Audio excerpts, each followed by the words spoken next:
நீங்க பிரபஞ்சத்துக்கிட்ட பணம் கேட்கிறீங்க அப்படின்னா, ரொம்ப சீக்கிரமா அந்த பணத்த பிரபஞ்சம் குடுத்துருங்க. அது எவ்வளவு பணம் கேட்டாலும் சரி.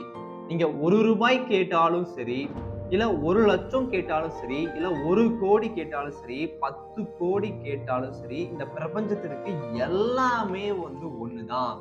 ஏன் அப்படின்னா, பணம் அப்படிங்கிற ஒண்ணு மனிதன் உருவாக்கிய ஒண்ணு. பிரபஞ்சம் அத உருவாக்கல. பணத்த மனிதன் தான் உருவாக்கியிருக்கான். சோ பிரபஞ்சத்திற்கு இந்த எல்லா பணமுமே ஒண்ணுதான். மனிதனுக்கு மட்டும் தான் இது கம்மி, இது அதிகம். சோ நான் சொல்ற ட்ரிக்க நீங்க பயன்படுத்தி இந்த பிரபஞ்சத்துக்கிட்ட பணம் கேட்கிறீங்க அப்படின்னா, பணத்த சீக்கிரமா அது கொடுக்க ஆரம்பிக்கும். ஒரு 9 நாள்ல பிரபஞ்சத்தோட வழிகாட்டுதல நீங்க போக ஆரம்பிச்சிடலாம். வீடியோ ஃபுல்லா பாருங்க. அதே மாதிரி நான் இந்த பிரபஞ்சத்தை பயன்படுத்தி என்ன வளர்ச்சி அடைஞ்சிருக்கேன், என் லைஃப்ல என்ன கிடைச்சிருக்கு இந்த மாதிரி நீங்க கேட்கலாம். பிரபஞ்சம் ஒரு 4 புத்தகம் எனக்கு எழுதி கொடுத்துச்சுங்க. நான் காலையில 5 மணிக்கு எழுந்திருச்சு பேனா ஸ்ட்ராங்கா பிடிச்சுக்குவேன். ஒரு 3 ஹவர்ஸ் அது எழுதும். ஒரு 4 புத்தகம் பிரபஞ்சம் எனக்கு எழுதி கொடுத்துச்சு. நான் எழுதக்கூடிய ஃபர்ஸ்ட் புத்தகத்துக்கே ஒரு 4.6 ஸ்டார் கிடைச்சிருக்கு. 5வது புத்தகமும் எழுதிக்கிட்டு இருக்கேன். அது அடுத்த மாசம் லான்ச் ஆகுது. நான் புக்க பத்தி கேட்டதுனால பிரபஞ்சம் புக்கு எனக்கு கொடுத்துச்சு. நான் பணத்தை பத்தியுமே கேட்டேன். பணமும் எனக்கு கொடுத்துச்சு. அது எப்படி அப்படிங்கறத பத்தி நான் இப்ப சொல்றேன். சோ ஃபர்ஸ்ட் ஒண்ணு ஜாதகம். உங்களுக்குன்னு ஒரு ஜாதகம் இருக்கணுங்க.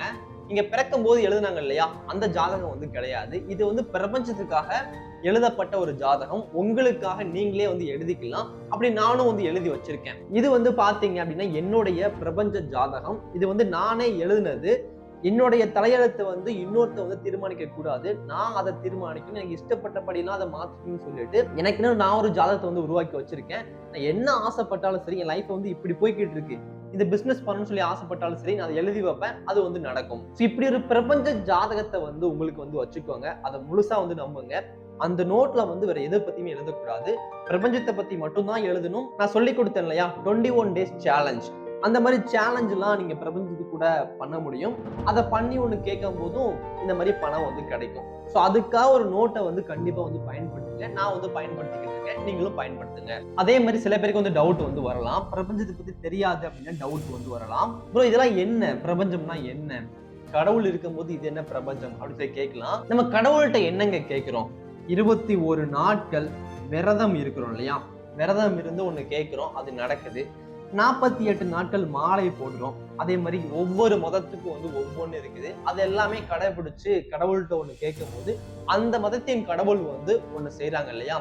அதை நான் என்ன பண்றேன் அப்படின்னா பிரபஞ்சமா எடுத்துக்கிறேன். அந்த கடவுளை நான் பிரபஞ்சமா எடுத்துக்கிறேன். அது சிவனா இருக்கலாம், இயேசுவா இருக்கலாம், அல்லாவா இருக்கலாம்.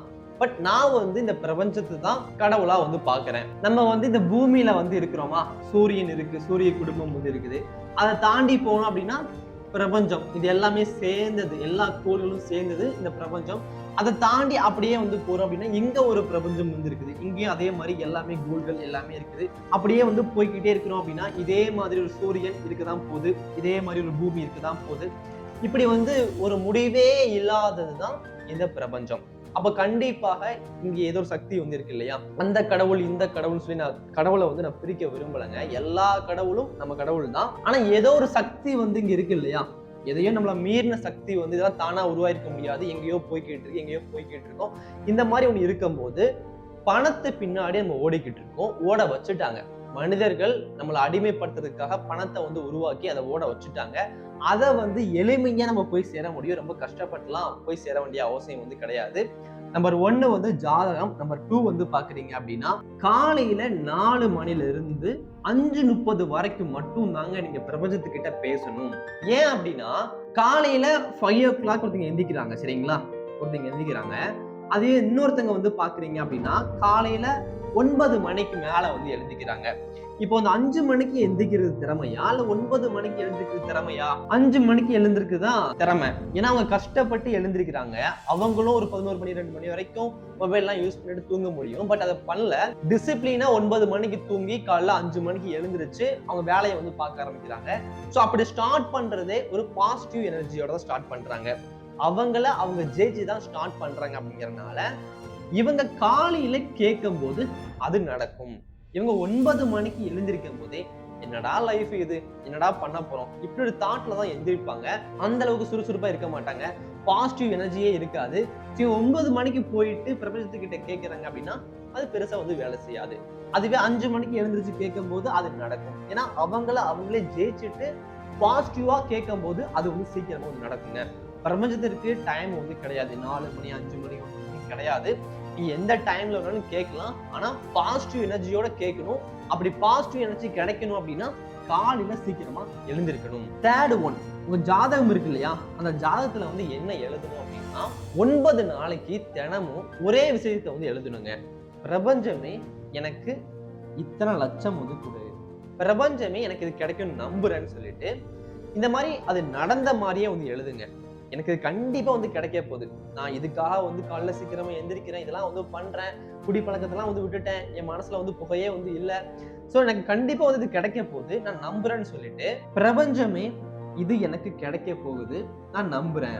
இந்த மாதிரி காலையில எழுந்திரிச்சதும் ஒரு 9 நாளைக்கு வந்து எழுதி வைங்க. 9 நாளைக்கு அப்புறம் இந்த பிரபஞ்சமே வழிகாட்ட ஆரம்பிக்கும். அதே மாதிரி இதுல சில விஷயங்கள் வந்து இருக்குது. ஒரு காலேஜ் படிக்கிற பையன் போயிட்டு எனக்கு 10 கோடி வேணும்னு சொல்லி கேட்கிறான்னா அவனுக்கு உடனே அது கிடைக்காது. அதுக்கு நிறைய காரணங்கள் வந்து இருக்குது.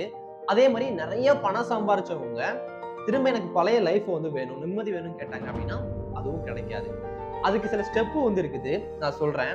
இப்ப நம்ம கூட வந்து ஒரு 3 விதமான பீப்புள் வந்து வாழ்ந்துகிட்டு இருக்காங்க.